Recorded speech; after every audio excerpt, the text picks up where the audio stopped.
reasons that were given at all. There was no framing of charges. So in the same manner, when the parties feel they don't have confidence in the Deputy Speaker, we should also be allowed to do the same. Mr. Speaker, sir, one may argue Professor did not receive a message for that parliamentary meeting. That is possible. But under Section 29 of the Evidence Act, there is a concept called judicial notice. It also applies in parliamentary practice. When a matter is so well known, so well publicized, the issue of notice, it goes without saying, is out there.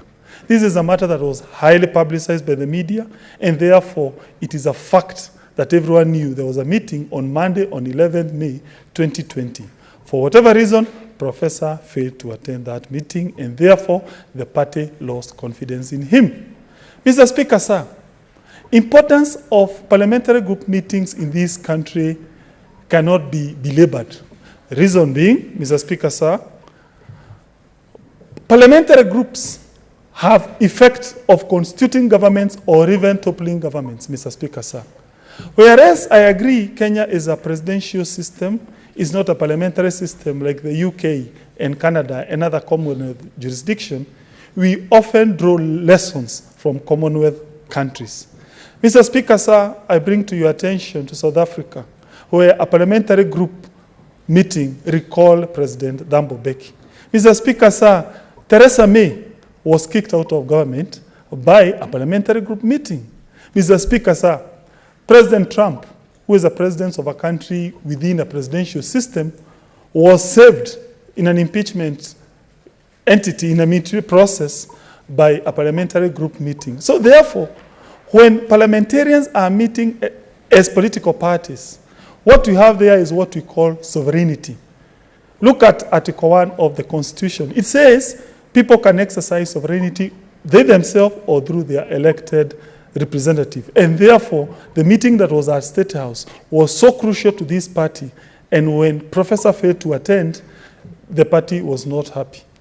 Mr. Speaker, sir, another reason why the party has felt it does not have confidence with Professor is the events that happened on 26 February 2020 in this House. What happened, Mr. Speaker, sir? On that day, a motion was brought by the then Majority Leader, Kipchumba Murkomen. That motion was what we call an adjournment motion. It was discussing the transfer of functions from Nairobi City County to national government. Then, after the debate, a ruling was rendered by Professor. The effect of that ruling was that this Senate, some certain committee should proceed to investigate that matter. The problem with that ruling, Mr. Speaker, sir, were three. Number one, under the standing orders of this House, adjournment motions do not crystallize into resolutions. Secondly, under these standing orders of this House, that what we call debate ideally should be about ventilations.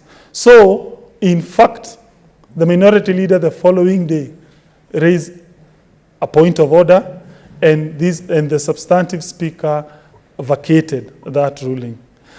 Mr. Speaker, sir, the reason why the president has been in the top front pushing for certain factions to go to the national government for Nairobi, he wants to ensure his manifesto is implemented in this country.